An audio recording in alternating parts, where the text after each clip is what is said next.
Olá pessoal, começando aqui a sexta aula de Programação 3. Na última aula, a gente estudou sobre o assunto do capítulo 6 do livro, então falando sobre funções com resultado, onde a gente usa ali aquele comando return para retornar alguma coisa que a nossa função calculou. E agora a gente vai entrar aqui no capítulo 7 do livro, que fala sobre iteração. E iteração é nada mais do que repetição, né? O significado da palavra iteração quer dizer repetição. Então é quando você tem ali um bloco de código, uma série de comandos, e você quer sempre repetir aqueles comandos por algum motivo, para calcular alguma coisa, por exemplo. Enfim, você tem ali a sua lógica e essa lógica requer que você fique repetindo a execução de vários comandos. Então, ao invés de ficar copiando e colando, esses mesmos comandos várias vezes, você vai usar o que a gente chama ali do comando while, Sendo que antes da gente falar de fato sobre o comando while, a gente vai ver aqui algumas operações bem comuns de serem feitas, num programa, principalmente quando você vai fazer essa questão da repetição, tá? Então essas operações são a operação de reatribuição, que a gente está vendo aqui na tela, e também a operação de atualização de variáveis, certo? Então essas duas operações elas são bem comuns de você fazer, principalmente quando você está trabalhando com repetição de código. E aí a gente vai começar aqui falando sobre a reatribuição, Então o nome meio que já diz tudo, A reatribuição é você pegar uma variável, atribuir um valor a ela, então usar aqui essa instrução de atribuição, e depois disso você usar novamente na mesma variável, tá? Então no mesmo nome ali, a mesma instrução, de novo, de atribuição. Atribui uma vez um valor e depois atribui de novo outro valor. Então, basicamente, isso é o que seria uma reatribuição em Python. Então, aqui no exemplo que a gente colocou aqui nesse quadro, a gente tem o x igual a 5, então o x recebe esse valor, aí ele imprime aqui, ele coloca a variável, a expressão, para o interpretador retornar o valor para ele, depois ele atribui novamente e pede para o interpretador retornar novamente. Então a gente vê que você pode mudar o valor da sua variável. Então ela não vai ter um valor fixo que você não vai poder mudar nunca. Você, a depender da sua lógica, pode sim sempre atualizar, modificar, na verdade, reatribuir um valor a essa variável. Então trocar o valor que estava antes por um novo valor, certo? E aí é importante notar uma diferença, entre esse igual do Python com o igual, por exemplo, igual de matemática, Então, se a gente tem, vamos entrar aqui no VS Code, tá? Abrir o terminal e o interpretador. Então tá aqui, Foi exatamente o que ele fez. Ele atribuiu novamente e a gente vê que normal, Você pode fazer isso sem nenhum problema. Tá? Agora, se a gente tem duas variáveis, então vamos dizer que a gente tem um x igual a 3 e o y igual a 6. Quando a gente está tratando desse igual, em termos matemáticos, então uma coisa, quando você diz que ela é igual a outra, numa equação ou uma coisa assim, aquilo ali é para sempre, Então quando você bota uma equação qualquer ali, uma equação do primeiro grau, x mais um número igual a outro número. Então aquela igualdade ali, ela é uma coisa que naquela conta que você está fazendo, ela é para sempre, E além disso, em termos de matemática, quando você tem uma expressão, uma equação, por exemplo, x mais 5 igual a 6. Quando você tem isso aqui em termos de matemática, então tanto faz você escrever desse jeito, ou você trocar os lados. Então, por exemplo, 6 igual a x mais 5. E em matemática isso é normal, é perfeitamente normal. Os lados da equação podem ser trocados sem problema nenhum. Tá? No Python não é assim que acontece. Por exemplo, x igual a 6, por exemplo, ou x igual a 3 é ok. Agora, 3 igual a x não existe. Para o Python isso é um erro de sintaxe. Por quê? Porque com relação ao Python, esse operador igual, onde a gente usa para fazer a instrução de atribuição, o que a gente usa para fazer a instrução de atribuição, ele é sempre uma coisa que está pegando do lado direito, Então ele pega o que está do lado direito e copia para dentro do que está do lado esquerdo, tá? Então é sempre uma coisa unilateral, Só existe uma direção, tá? A direção é sempre do lado direito para o lado esquerdo. Então a gente não pode confundir, né, pensar de uma forma como se fosse uma equação matemática, porque não é, tá? É sempre copiando o que está do lado direito para dentro da variável ou do que você colocou aqui no lado esquerdo. Então o que está do lado direito pode ser um valor, pode ser uma variável e pode ser uma expressão, né, como a gente já viu também, tá? E aí uma vez que você iguala duas variáveis, né, então x igual a y, o que é que eu estou fazendo aqui? Eu estou copiando o valor de y dentro de x, mas isso não é para sempre, né? Eu posso fazer isso e aí a gente vê que x agora é 6, né? Já que eu defini y para ser igual a 6, agora eu disse que x é igual a y, então x recebe 6, tá? E y, claro, é 6. Agora eu posso muito bem dizer que agora x recebe 4. Então eu mudei o valor de x. Isso quer dizer que o valor de y mudou também, porque eu fiz a igualdade? Não, o valor de y permanece, né? Então é sempre bom a gente lembrar, né, nessa questão de reatribuição, que você, quando você faz a atribuição, você está pegando o que está do lado direito e copiando para o que está do lado esquerdo, mas aquilo que está no lado direito não vai ser modificado de forma alguma, certo? O que está sendo modificado é o que está do lado esquerdo aqui da instrução de atribuição. Certo, então essa é a primeira operaçãozinha, né? A segunda operação é justamente a operação de atualização de variáveis. Então o que isso quer dizer, né? A gente tem aqui já a frase, né, definido lá no livro, né? Então a atualização de variáveis é um tipo comum de reatribuição, ou seja, é uma forma de você atribuir um novo valor para uma variável que já existe, né? Uma reatribuição, onde esse novo valor da variável depende do velho, ou seja, o valor que você quer colocar na variável, ele depende do antigo valor da variável, entendeu? Como seria isso, né? Por exemplo, quando você pega ali a sua variável, então eu tenho aqui minha variável x, que ela vale 4, e eu quero agora que ela valha 1 a mais do que ela vale atualmente, por exemplo. Então eu vou reatribuir, certo? E na minha reatribuição, eu estou usando aqui o antigo valor, né? Ela vai receber esse novo valor, sendo que esse novo valor aqui depende do antigo valor, no caso do valor atual, né? Então o valor futuro, que é esse x mais 1, ele está dependendo do valor atual do x, tá? Então quando eu faço isso daqui, o que acontece? O x, que atualmente vale 4, vai ser copiado para ele esse valor aqui, que é x mais 1, ou seja, 4 mais 1. Então, quando a gente verifica o valor, a gente tem 5, certo? Ou seja, ele recebeu o que estava antes nele, somado com 1. Tá? Então, isso é justamente uma atualização. Né? Ou seja, o valor que você está botando agora não é um valor qualquer, não é um valor aleatório, um valor que um novo valor completamente diferente. Né? Ele é um valor que tem uma relação com o valor antigo. Então, nesse caso aqui, foi o valor antigo somado mais 1, mas pode ser multiplicado por outra coisa, pode ser dividido, pode ser elevado a alguma potência, né? Enfim, o valor em si você escolhe, mas se ele depende de alguma forma do valor antigo, né, da variável, isso a gente vai classificar isso como atualização, tá? E aí a gente usa muito essa atualização justamente para incrementar, fazer incrementação, como eu fiz aqui, somar mais 1, ou então às vezes uma incrementação de maior, né, de 2 em 2, de 3 em 3. E isso sempre dentro, por exemplo, de uma repetição, como o while, certo? É importante lembrar que a variável, quando você quer atualizar ela precisa existir, tá? Então, por exemplo, eu não defini ainda a variável z aqui, certo? Se a gente olhar, né, eu botei aqui z, ele disse z, não está definido. Então, se eu quiser atualizar a variável z, né, então z recebe z mais 1, eu vou ter o mesmo erro. Né? Por quê? Porque eu estou tentando atribuir essa variável nova, né, que eu vou criar agora, assim que eu fizer a atribuição eu crio, né? Sendo que eu estou tentando atribuir a ela um valor dela própria que não existe, nunca existiu, porque essa variável não foi definida ainda. Né? Então é sempre importante você lembrar que você só pode atualizar uma variável que já existe. Você não pode atualizar uma variável que ainda não existe. Né? Então se eu quiser, eu poderia fazer assim, z igual a 0, então agora ela existe, e aí eu atualizo minha variável. Então z recebe z mais 1. Então z, que estava valendo 0, agora vai receber o valor que ele ainda está valendo, né? 0 mais 1. Então modificou para 1.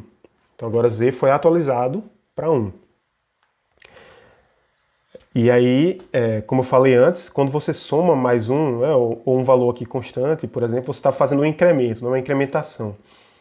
E quando você subtrai, você está fazendo um decremento, né? Então são alguns termos assim que você pode acabar trombando neles quando estiver estudando ou fazendo algum exercício, que é de incrementar ou decrementar, né? Então quando você soma, atualiza a variável somando, você está fazendo um incremento. E quando você atualiza a variável subtraindo, você está fazendo um decremento, certo? E aí com isso, agora sabendo que existem essas duas operaçõezinhas, né, a gente pode falar da instrução while, né, que é a instrução de repetição. Tá? Então com ela você vai poder executar um determinado bloco de código, né, que você mesmo vai escolher. Então você vai escolher ali os comandos que vão ser repetidos e com essa instrução while você pode montar a sua lógica para esses comandos serem, esse bloco de comandos ser executado várias e várias vezes, né? E aí aqui aqui no slide, né, a gente tem essa série de passos, tá? Que mostram como é que funciona as etapas, né, dessa instrução while, né? O que é que acontece quando você roda um while, tá? Então, por exemplo, a gente pode fazer aqui, antes de ler esses passos aqui e entender, a gente pode fazer um exemplo, tá?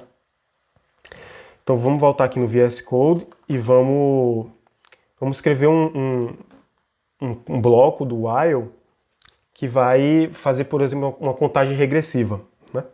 Então como é que eu escrevo o meu bloco while, tá? Eu uso primeiro a instrução, né, while.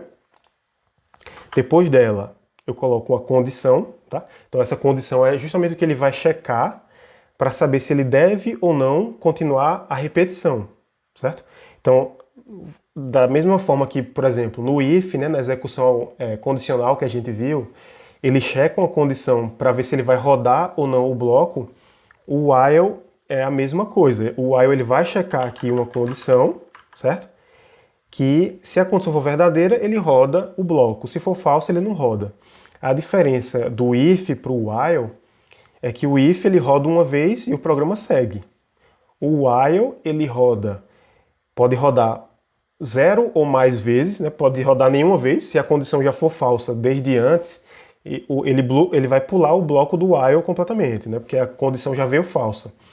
Agora, se a condição for verdadeira, enquanto essa condição for verdadeira, o código vai continuar rodando. Então, diferentemente do while, que só vai rodar ou 0, ou diferentemente do if, né, que vai rodar 0 ou uma vez, 0 se a condição for falsa, e 1 se ela for verdadeira e ele entrar no bloco do if, tá? O while ele pode rodar 0 até infinitas vezes, né? Assim, você pode inclusive realmente ter uma repetição que não acaba. Isso pode ser ou não um problema para você. Enfim, então como é que a gente escreve, né? Vamos fazer aqui a contagem regressiva. Então, eu vou colocar minha condição, e aí aqui a gente já começa a ver essa questão da reatribuição, tá? Quero fazer uma contagem regressiva começando de 10, né? Então 10 até 0, certo? Então eu começo meu contador, vamos colocar assim, contador, é melhor do que x para fazer mais sentido. Então meu contador vai começar com 10, certo? Então o que é que eu quero, qual é a minha condição para eu ficar repetindo, né? Minha contagem regressiva ali, ela vai parar quando, né? Ela vai parar quando meu contador for menor que 0, tá? Porque quando ele for 0, eu ainda quero imprimir na tela, né? Depois que ele for menor que 0, aí ele sai da minha repetição, tá? Então, enquanto o meu contador for 0, o que é que eu vou fazer? Enquanto o meu contador... Eita, escrevi errado, vamos de novo. Enquanto o meu contador for maior ou igual a 0, né? Ou seja, enquanto ele estiver entre 10 e 0 ali, e aí eu boto 2 pontos, e aqui embaixo, da mesma forma do if, eu escrevo o corpo da minha instrução while, né? Ou seja, aqueles comandos que vão ser repetidos, tá? E lembrando sempre da indentação também. Então, quanto o meu contador for maior do que 0, o que eu vou fazer? Eu vou imprimir na tela, né? Então, por exemplo, eu imprimo aqui o valor, tá? E depois disso, para garantir, né, que meu while vai acabar em algum momento, o que é que eu faço, né? Eu tenho que atualizar, ou seja, eu vou usar a reatribuição aqui, né, para atualizar o meu contador, para garantir que, eventualmente, essa condição aqui vai ser falsa e o meu while vai finalizar, né? Eu não quero que ele fique preso aí para sempre, tá? Então eu coloco aqui, contador vai receber o quê, né? Vai receber o valor que ele tinha antes, menos 1. Já que é uma contagem regressiva, então eu vou atualizar ele com o valor que ele estava antes, subtraindo 1, né? Então 10, 9, 8, 7, até chegar no 0. E aí com isso, a gente, para terminar o while, né, a mesma coisa, deixa uma linha vazia e ele já vai rodar aqui, tá? Então, a gente vê, né? Imprimiu o contador com 10, atualizou o contador para o valor contador menos 1, ou seja, 10 menos 1 que dá 9. E aí o que é que ele fez? Quando ele chegou aqui no final, né, acabou o while, aí acabou o bloco, né? O programa ele vê que acabou o bloco. O que é que ele vai fazer aqui agora? Ele vai checar novamente essa condição. Então o contador, né, começou com 10, então ele entrou aqui porque 10 é maior ou igual a 0, tranquilo. Depois que ele rodou esse bloco de comandos, ele vai de novo checar aqui. Então o contador que agora é 9 é maior ou igual a 0? Sim. Então vamos rodar novamente. E ele vai checando. Vai checando, vai checando. Vai chegar uma hora que o contador, né, quando o contador chegar em 0, então o contador aqui estava 1, ele imprimiu 1, certo? Então, quando ele imprimiu 1, o contador recebeu contador menos 1. Então 1 menos 1, 0. Aí ele vem aqui e olha, contador ainda é maior ou igual a 0? Sim. Então ele vai rodar de novo. Imprime o 0, como a gente fez aqui. E ele vai receber, né? Contador recebe contador menos 1, então 0 menos 1, que vai dar menos 1. E aí ele vai novamente, né? Normal, ele vai checar a condição de novo. Então, menos 1 é maior ou igual a 0. Não, vai dar falso, né? Não, vai dar false, né? Seria, que é uma expressão booleana, né? Então isso aqui vai dar false. Quando dá falso, o que acontece? Ele sai do while, acabou. Então ele não executa mais o bloco porque a condição deu falso, tá? Então é assim que o while funciona. Se a gente voltar aqui para os passos, né? Então esse aqui é o fluxo de execução do while, tá? Essa instrução while, ela também é chamada muito de um loop, né? Ou de um laço. Você tem um laço while ou um loop while, tá? Então um loop ou um laço é justamente essa estrutura que fica se repetindo, né? E aí pode ser, você vai, depender da condição, o tanto de vezes que ele vai se repetir, né? E aqui a gente tem justamente esse fluxo, né? Então o primeiro passo, ele fala, determine se a condição é verdadeira ou falsa, né? Então a condição vai ser uma expressão booleana que você vai colocar, e essa expressão vai resultar em true ou false, né? Então a primeira coisa que você vai fazer vai ser checar. Se essa condição der falsa, saia da instrução while e continue na próxima instrução, ou seja, ignora todo o bloco de comandos que está dentro do while e segue o programa. E aí o passo 3, se a condição for verdadeira, né, então a gente tem uma ramificação aqui, né? Se for falsa, faz uma coisa, que é continuar o programa, ignorar o while e seguir o programa. E aí se for verdadeiro, ou seja, a outra ramificação, você vai executar o corpo no caso é o bloco de comandos, né, que está ali dentro do while, então está ali indentadozinho, né, dentro do while. E aí você executa esse bloco, esse corpo, e volta ao passo 1. Então perceba que sempre existe a possibilidade de você voltar aqui para o começo. E aí você determina se é verdadeiro ou falso. Então enquanto você ficar vindo, né, vem para o passo 1, vem para o passo 3. Então enquanto a condição for verdadeira, você vem direto para o passo 3. Sendo que o passo 3 sempre lhe leva de volta ao passo 1. Então você fica aqui, passo 1, passo 3, passo 1, passo 3. Até que a condição dá falsa, e aí você vem para o passo 2 e continua a execução do programa. Tá? Então, basicamente, é isso que a instrução while faz, certo? E aí, se a gente voltar aqui, né, e prestar bem atenção, né, frisar aqui, essa linha que eu coloquei é o que vai me permitir sair do while, certo? Perceba que se essa linha não existisse, eu nunca ia conseguir sair do while, porque o meu contador ele ia estar, por exemplo, parado num valor, né? Então, por exemplo, enquanto contador maior ou igual a 0, print contador e vamos fingir que essa linha não existe.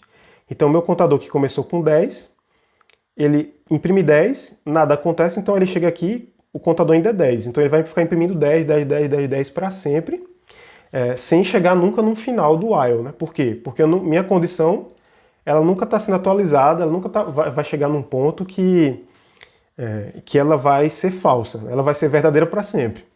Então, se você escreve ali o seu while e você sem querer bota uma condição, né, uma expressão booleana, que ela vai ser sempre verdadeira, você não garante que em algum momento ela vai dar falso, você vai ter o que é chamado de loop infinito. Então é um código que não para nunca de rodar. Tá?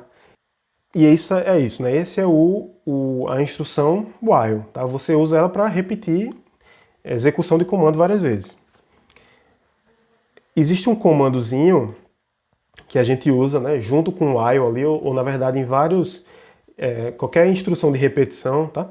O Python tem outras, o Python tem um for também, né? Então quem se lembra ali de C, quem aprendeu programação em C, o C tem um while e tem um for também, né? Que é quando você consegue ir incrementando, né? Você pode botar uma condição que vai sempre incrementando. Na verdade, o for e o while, eles têm você pode sempre usar um ou outro, né? Dependendo de como você escreva, eles vão acabar sendo equivalentes.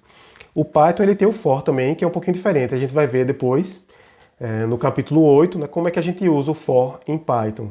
Tá?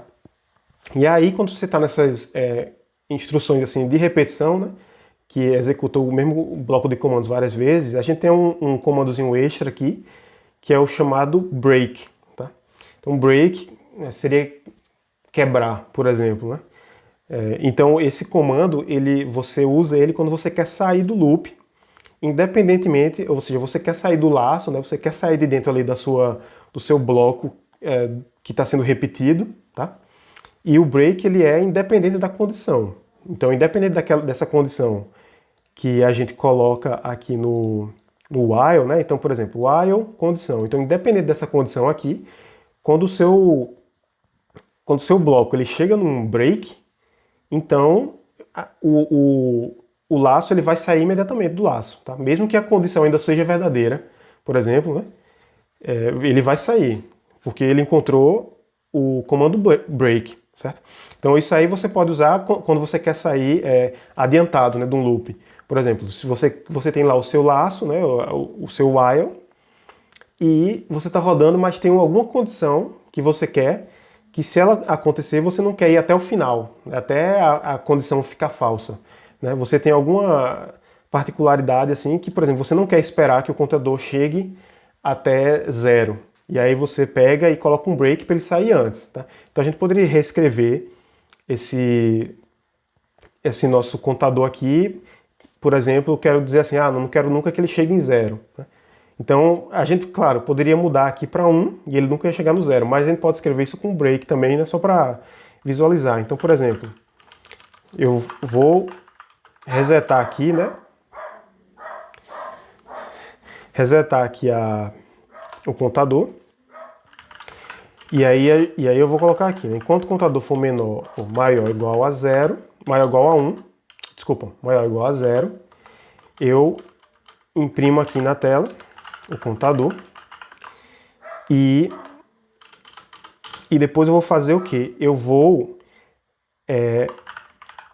atualizar, né? Como a gente fez. Então, vou atualizar, subtrair 1 e vamos fazendo a contagem. Sendo que, antes de finalizar, eu quero fazer uma minha condição aqui de saída adiantada, né? Então, qual vai ser essa condição? Se o contador for igual a 0, então, saia, break, né? Saia do loop, tá? E aí a gente roda aqui. Então, perceba, apesar de a condição aqui aceitar o 0, né? Então, contador maior ou igual a 0, então se ele for 0, isso aqui vai dar verdadeiro, né? Então ele vai continuar rodando o while. Eu coloquei aqui no meio, ou melhor, dentro do meu corpo, né? Dentro do meu bloco de comandos, uma condição a mais, que pode ou não executar um comando break, né? Ou seja, vai sair antes da minha condição se tornar falsa. A gente pode até colocar né? Se eu reescrever aqui, E ao invés de colocar 0, vamos colocar uma coisa mais no meio, tá? Eita, fiz errado. Vamos tentar de novo. Aqui, então, imprime o contador, atualiza, e aqui, se contador, vamos botar assim, por exemplo, 8, não, 7, tá? Então, se for 7, a gente já sai, e aí roda. Faltou resetar o valor do contador, né? Desculpa aí pelo vacilo, vamos tentar novamente. Enquanto o contador maior ou igual a 0, imprime o contador, atualiza, se for igual a 7, a gente sai. Então, ele só rodou 10, 9 e 8. Quando deu 7, quando o contador começou a valer 7, ele entrou aqui no if, rodou o break e já saiu do nosso laço, né? Já foi o break, ele corta imediatamente a execução do laço e o programa continua, tá? Então isso é para isso que serve ali o break, né? Para você sair do seu laço no momento ali que você queira, independente da condição que você botou no while, certo?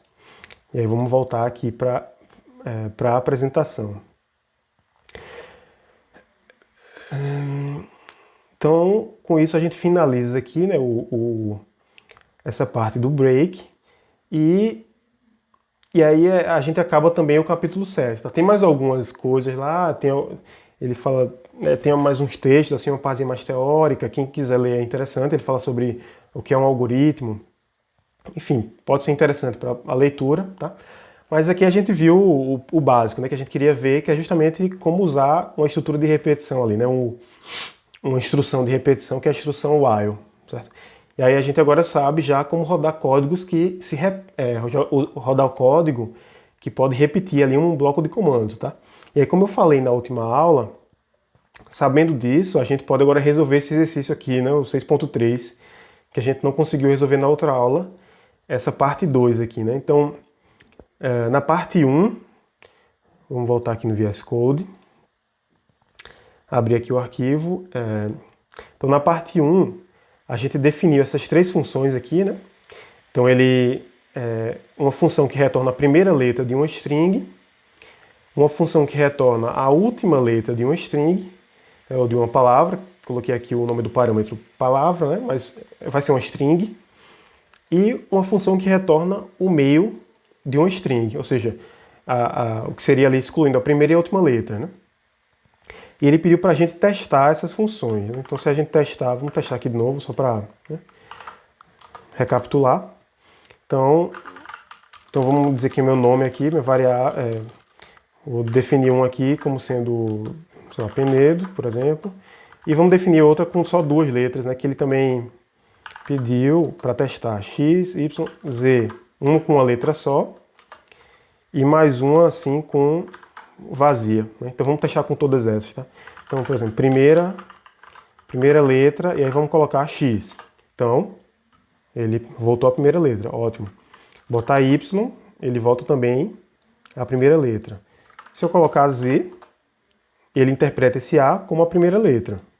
E se eu colocar a variável a, ele dá um erro. Por quê? Porque a variável a está vazia, né? Então não tem como você acessar uma posição nessa variável. A gente vai ver que isso aqui é um acesso que você está fazendo a uma posição ali da sua string. Então, como a string está vazia, não tem como você pegar a primeira letra de uma string vazia, né? E aí vamos fazer esse teste agora com a última letra também. Então, última letra. Ok, né? Penedo foi a letra O. Última letra de Y, que é ali a B. Então, B, tudo certo. Última letra de Z. Aí aqui a gente vê um caso meio curioso, né? Porque Z só tem a string Z só tem uma letra A. Mas ele, tanto a primeira letra de Z, ele retorna A, quanto a última letra de Z, ele retorna A também. Ou seja, ele interpreta aí que essa única letra é a primeira e a última ao mesmo tempo, né? E se a gente tentar aqui a última letra com a variável A, erro novamente, porque ela está vazia, certo? E aí, para fazer o teste final, a gente vai testar o meio também, né? Então, meio de x é isso aqui, né? Penedo sem o primeiro P e o último O, né? Então, justamente ened aqui, né? E-N-E-D. Se a gente colocar o y, vazia Por quê? Porque ele está interpretando que aqui é a primeira, aqui é a última, e o meio não existe. O meio, na verdade, é vazio, não tem um meio a ser descoberto, né? Variável z, mesma coisa, então, como ele interpreta que essa letra A é a primeira e a última letra ao mesmo tempo, você não tem um meio aí, né? Então, quando você pede o meio dessa string de uma letra só, vem vazio. E o meio da string vazia vem a string vazia. Então, nesse caso, não deu erro, né? Tem essa diferença, tá? E aí essa é a primeira parte aqui da questão, né? Que ele pede pra gente fazer alguns testes. A gente fez mais do que ele pediu, na verdade. E aí vem a segunda parte, onde ele pede pra gente escrever uma função chamada checar palíndromo, que receba uma string como argumento e retorne true, verdadeiro, se for um palíndromo. Um palíndromo, relembrando, é aquela palavra, né, que você pode inverter as letras e a palavra permanece a mesma. Então, osso e reviver, né, que foi o que a gente viu. Se você inverte as letras, você tem a mesma palavra de volta. Então, isso é um palíndromo. Então, nossa função vai retornar true se a string for um palíndromo e false se não for. Tá?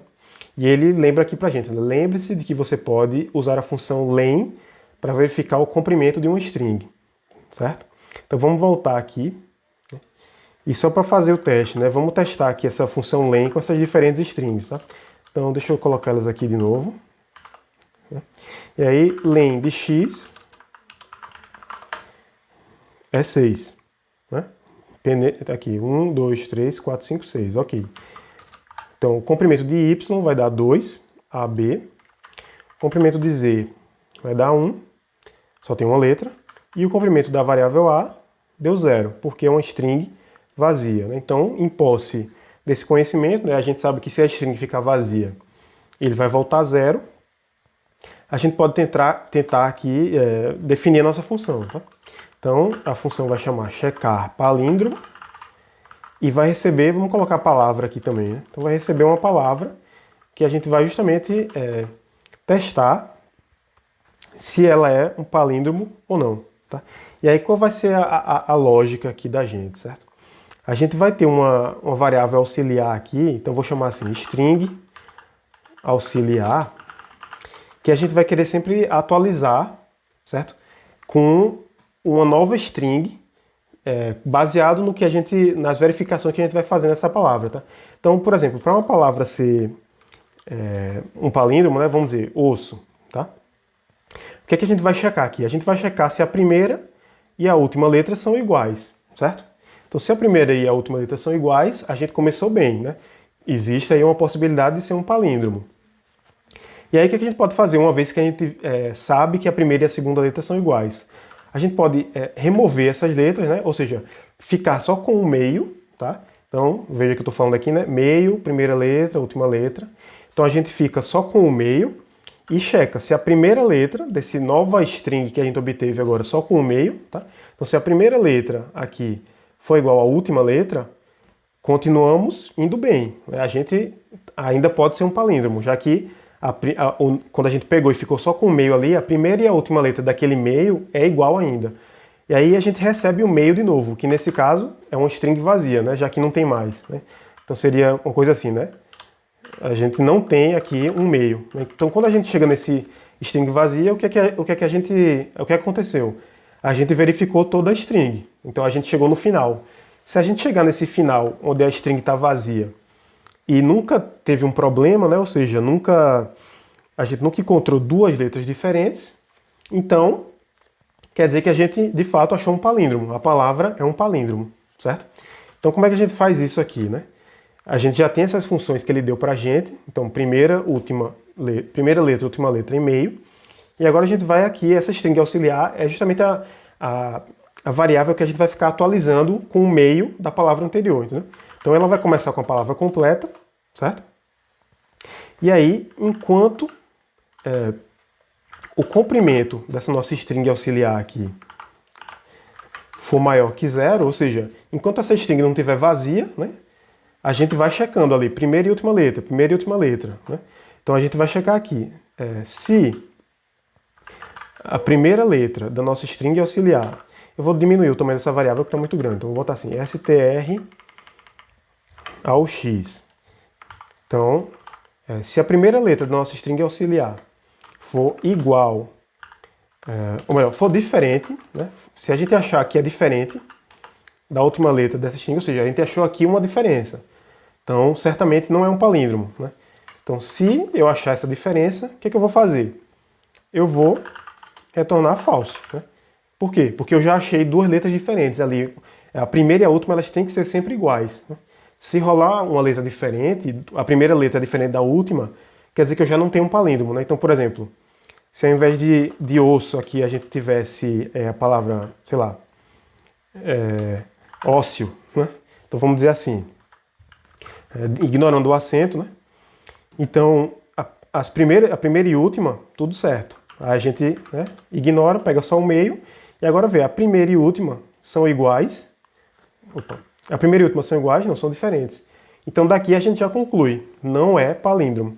Então nesse caso, quando a gente chegar nessa conclusão, a gente já retorna falso, ou seja, ele vai estar aqui no meio do laço, né, do loop while, sendo que quando a gente chamar esse return aqui, ele vai-se embora, ele já sai da função, não quer saber de loop, de nada, ele já interrompe ali a execução e já retorna esse valor, certo? Então, a gente faz isso aqui. E aí, se ele passar por esse while todinho e nunca chegar nessa condição, ou seja, nunca chegar no caso em que a primeira letra é diferente da última, significa que ele percorreu ali a string todinha e não chegou chegou no final, né, percorreu tudo, viu que a primeira letra e a última letra estava sempre igual, e aí deu tudo certo, né? Então a gente vai retornar true, sendo que, né, é importante, né, sempre, o detalhezinho que eu não coloquei aqui, que a gente tem que atualizar essa nossa string auxiliar para que o comprimento dela finalmente chegue em 0, tá? Ou seja, como eu falei antes, a gente vai sempre comparar as letras e depois a gente vai pegar só um meio, né? Ou seja, então a string auxiliar, uma vez que eu comparei a primeira e a última letra dela, eu vou dizer que ela vai ser atualizada, né? Perceba que é uma atualização porque o novo valor depende do anterior. Então ela vai receber só o meio do valor que ela tinha antes, né? Que é justamente ela, por exemplo, ela antes aqui vale osso, certo? E aí depois desse comando ela vai valer só SS, vai pegar aqui só o meinho, certo? E aí quando ela tiver aqui que ela for SS, isso aqui vai virar uma string vazia. E aí quando isso aqui virar uma string vazia, o que acontece? O tamanho da string vazia é justamente 0. Então isso aqui vai virar falso e ele vai sair do while, tá? E essa é a lógica, certo? Então, vamos testar para ver se está correto isso daí, certo? Então, salvei aqui minha função e aí vamos imprimir na tela o resultado dela, né? Então, checar palíndromo. E aí vamos testar com a palavra osso primeiro, né? E depois vamos testar com a palavra ósseo, né? Como eu dei esses dois exemplos, então vamos testar com essas duas, certo? Então, vamos abrir aqui o terminal, sair do interpretador e rodar o exercício 6.3.py. Rodou. E aí saiu, né? Verdadeiro, depois falso. Então, aqui deu osso, certo? Então é, de fato, um palíndromo, né? Verdadeiro. E aqui deu ósseo, que é, de fato, não é um palíndromo. Então, a nossa função aparentemente está funcionando, né? A gente pode testar aqui com outras palavras, então reviver, que é aquela outra, né? E aqui, botar qualquer coisa assim. Você pode inclusive testar com palavra de tamanho par e ímpar, né? Então, por exemplo, osso tem um tamanho par. E o que acontece se eu botar uma palavra de tamanho ímpar, né? Que aqui tem 7 letras. Então vamos testar também para ver se está tudo certo, né? Tanto com uma string de tamanho par quanto com uma string de tamanho ímpar. É sempre interessante você variar os seus testes. Então vamos testar aqui, novamente, verdadeiro e falso. Então deu o valor esperado, né? Reviver, que é verdadeiro. É um palíndromo, né? Se a gente inverter aqui dá a mesma palavra. E aqui ABCDEFG, claramente não é um palíndromo, né? E deu falso. Então, com isso a gente resolve aqui o exercício, né? A gente escreveu uma função que checa um palíndromo usando justamente aqui o laço while, tá? E sempre atualizando a variável, né, que está aqui dentro da condição, para que a condição dê falso em algum momento, né? E a gente consiga sair do while, tá? Certo. Com isso, a gente fez aqui o exercício do capítulo 6, e aí agora a gente tem também um exercício do capítulo 7, que ele é mais voltado para essa execução, essa parte de repetição, né? Então, tem aqui uma fórmula do tamanho do mundo, e aí vamos ler o enunciado, tá? O matemático Ramanujan, um matemático indiano, encontrou uma série infinita, né? Uma série é um somatório, né? E no caso infinita é porque pode ter infinitos termos, né? Então nunca acaba, tá? Que pode ser usada para gerar uma aproximação numérica de 1 sobre π. Então ele conseguiu, né, usando essa fórmula aqui, gerar uma aproximação, ou seja, sem você calcular de fato o valor exato, mas um valor muito próximo. É uma aproximação que quanto mais você soma aqui esses termos, mais perto de 1 sobre π você chega. Basicamente ele fez essa aproximação numérica.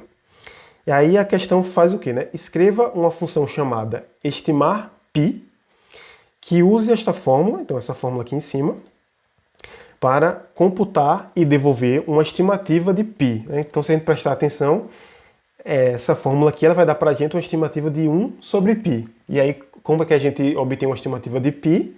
A gente bota 1 sobre o resultado dessa fórmula, né? Você deve usar o loop while, então ele está mandando a gente usar a instrução de repetição, para calcular os termos da adição até que o último termo seja menor do que 1 vezes 10 elevado a menos 15, ou seja, 0,00000, né? 14 zeros aí e 1 no final, né? Então esse é o número 1 vezes 10 elevado a menos 15, é um 0, esse monte de 0 e um 1zinho ali no final, tá? Então quando o termo for menor do que esse valor aqui, então a gente já tem aí a nossa condição de parada, né, do while, quando é que a nossa repetição vai parar, né? E aí você pode verificar o resultado comparando com o math.py, né, que é aquela constantezinha definida no módulo matemático, tá? Então a gente olha aqui para essa fórmula, né, e a princípio ela pode ser meio assustadora, né? Tem um bocado de coisa aqui, tem fatorial, tem elevado aqui ao k, né? Tem esse variávelzinha k aqui, mas isso aqui tudo a gente vai conseguir traduzir para um comando, tá? Para uma expressão no Python, certo? O somatório nada mais é do que você calcular esse termo aqui repetidas vezes, então veja aí a repetição aparecendo, onde o k ele vai começar do zero e ele vai sempre incrementando de 1 em 1. Então k começa com 0, a gente calcula isso aqui, essa divisão aqui para k igual a 0. Depois k agora vai valer 1. Aí a gente calcula essa fórmula aqui para o k valendo 1. E assim sucessivamente, né? E aí quando é que a gente para?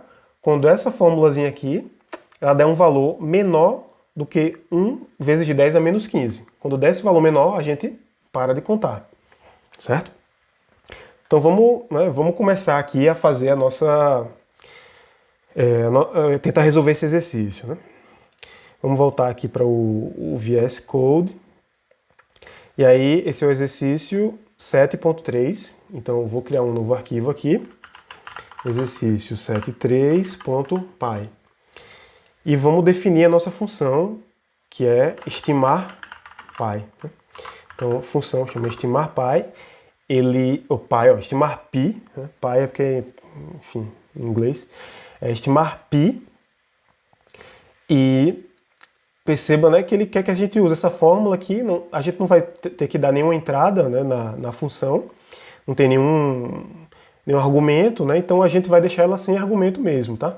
Você não precisa dar nenhuma entrada para ela. Ela só vai fazer essa estimativa. Então, o que é que a gente pode observar aqui, né, a princípio? Esse valorzinho aqui, né, 2 que multiplica raiz de 2 sobre esse 9.801, isso é um valor constante, tá? Então a gente pode simplesmente guardar ele dentro de uma variável e no final a gente multiplica por ele. Já que ele está aí, ele é um valor sempre constante, né, ele não depende do termo aqui da variável k, né, dentro do somatório, ele está justamente fora do somatório. Então a gente pode vir aqui e definir, por exemplo, C, vou chamar de C de constante, vai ser 2 que multiplica. Aí nessa hora, né, a gente pode aproveitar ali o módulo matemático, né, para ajudar aqui. Então 2 vezes a raiz quadrada, né, de 2 dividido por 9.801. Né? Deixa eu checar se é isso mesmo. 9.801. Então a gente já tem aqui o nosso valor constante. Tá? E aí a gente vai agora começar a calcular os termos. Tá? Então a gente vai ter aqui, por exemplo, a gente vai ter o nosso termo. E a gente pode começar a criar uma variável aqui, termo, né, que vai guardar sempre o valor atual daquele termo que a gente está calculando, certo? E também um valor para o nosso somatório, né? Então, o nosso somatório ele vai começar com 0, tá? E a gente vai, ao longo dos cálculos, sempre somando a ele o termo, né? Então, o primeiro termo com k igual a 0, depois aí o somatório recebe esse termo. Depois a gente calcula o termo para o k igual a 1, e aí o somatório, que já tinha o k igual a 0, agora vai ter o k igual a 0 mais o k igual a 1. E assim sucessivamente, né? Até a gente chegar naquele critério ali de parada, tá? Então, na verdade, o que a gente pode fazer aqui é calcular o primeiro termo e falar que o somatório, ele começa com esse termo, né? Então, a gente vai escrever aqui a fórmula do termo, tá? Na verdade, a gente pode até colocar o valor de k, então vamos começar com k igual a 0, né? E o primeiro termo, né? Então a fórmula que a gente vai usar aqui. Vamos voltar, né? E aí a gente tem o que aqui? 4 vezes k fatorial, tá? Então vamos voltar aqui, escrever esse pedacinho. Então o termo começa com isso, né? 4 vezes k, 4 vezes k, sendo que isso é um fatorial. Então se a gente for ler a documentação lá do módulo matemático, ele tem uma função fatorial. Então a gente pode chamar aqui o factorial. Certo? Então, com isso aqui a gente tem 4 vezes k fatorial. A gente escreveu ali o primeiro pedacinho da nossa expressão. Depois a gente tem isso aqui, 1.103 mais 26.390, que multiplica k. Então, a gente escreve aqui, né? Isso aqui está multiplicado por 1.103 mais 26.390. Então, 26.390 que multiplica k. Então isso aqui é o nosso numerador ali, né? A parte de cima. E aqui a gente vai ter agora a parte de baixo. Então qual é a parte de baixo? Vamos voltar aqui na apresentação. E é k fatorial elevado a 4. Então vamos escrever. Está dividido aqui, né? Primeiro a gente tem o fatorial, né? Então, k fatorial elevado a 4. Ele comeu aqui a... Deixa eu tirar isso daqui. Então, k fatorial elevado a 4. E isso está sendo multiplicado. Né? Então, vamos botar mais parênteses aqui para ficar mais fácil de a gente perceber cada termo. Né? E isso está sendo multiplicado por 396 elevado a 4k. Então, escreve aqui. Vou colocar assim, então. 396 elevado a 4, que multiplica k. Tá? Então ficou uma coisa bem gigante, assim, né? Parece um monstro. A gente poderia até ter escrito por partes, né? Quando eu salvar aqui, deixa eu ver se ele vai... Ele ajustou, né? Então o próprio VS Code aqui, ele ajustou pra gente. Então ficou essa parte aqui de cima, né? Com essa parte aqui de baixo, né? A gente poderia fazer daquela forma, né? Usando desenvolvimento incremental e testando aos poucos. Mas como a gente, a princípio, não tem um caso aqui de teste, eu decidi a gente fazer direto aqui, tá? Claro que você poderia fazer de uma forma mais incremental, tá? Então a gente pode checar, né? Fatorial de 4k, que multiplica 1.103 mais 26.390 vezes k, certo? Tudo isso daqui dividido por fatorial de k elevado a 4, multiplicado por 396 elevado a 4k, né? Uma fórmula assim bem louca, que no fim das contas chega numa aproximação para 1 sobre π. Né? Como esse matemático descobriu isso, fica esse mistério. Então a gente tem aqui o nosso termo, certo? E aí, o que acontece? Né? Então, tem o meu primeiro k, o meu primeiro termo e o meu somatório, que ele já começa com esse termo. Então agora a gente vai começar a repetir, a gente vai começar a calcular e calcular vários termos, né, até a gente chegar nessa condição, né? Enquanto o termo ele for maior ou igual, né, vamos dizer, deixa eu ver se ele especifica, né, até que o último termo seja menor. Né? Então, enquanto ele for maior ou igual, está valendo. Tá? Então, enquanto ele for maior ou igual do que 1 vezes 10 elevado a menos 15, né? Ou no caso esse 1 aqui é meio redundante, né? Então, enquanto o termo for maior do que 10 elevado a menos 15, ou igual, o que a gente vai fazer aqui? A gente vai calcular o termo de novo. Então, a gente pode fazer isso repetindo aqui a fórmula, né? Calcula de novo o somatório. A gente atualiza o valor de K, né? Então K recebe o valor que ele tinha antes mais 1, né? Então começou com 0, depois vai valer 1, depois vai valer 2 e assim sucessivamente. O termo vai calcular de novo a mesma fórmula, sendo que o K agora está atualizado, né? E o nosso somatório também ele vai ser atualizado, né? Então ele recebe o valor que ele tinha antes mais o novo termo, certo? E com isso a gente, né, uma vez que à medida que o K for aumentando e o termo aqui ele vai sendo calculado e vai se aproximando desse valor aqui, né? Uma hora ele vai estar menor que esse valor e aí o nosso while vai sair, né? A gente vai sair do while e com isso a gente pode finalmente retornar, né, o nosso somatório. Uma vez que a gente sai desse while aqui, a gente retorna o somatório e pronto. E aí a gente vai poder ver se essa estimativa aí é boa. Aliás, a gente não vai retornar o somatório, tá? Porque o somatório é uma estimativa para 1 sobre π. A gente quer retornar, aqui a gente quer obter uma estimativa para o π. Então a gente vai retornar 1 sobre o somatório, certo? E aí com isso, vou botar aqui 1.0 só para deixar bem claro que vai ser um número decimal, né? Um float. E aí com isso, a gente pode testar, ver se o que a gente, né, se o que a gente escreveu está chegando perto de π mesmo, tá?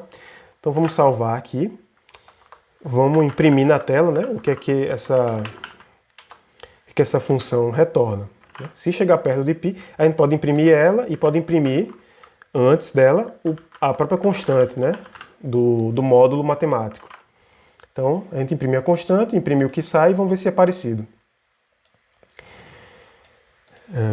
Vamos ver aqui no terminal e rodar o exercício 7.3. Então, deu uma diferença aqui, né? Então, certamente a gente cometeu aí eu cometi algum erro, né, durante a escrita aqui do código, tá?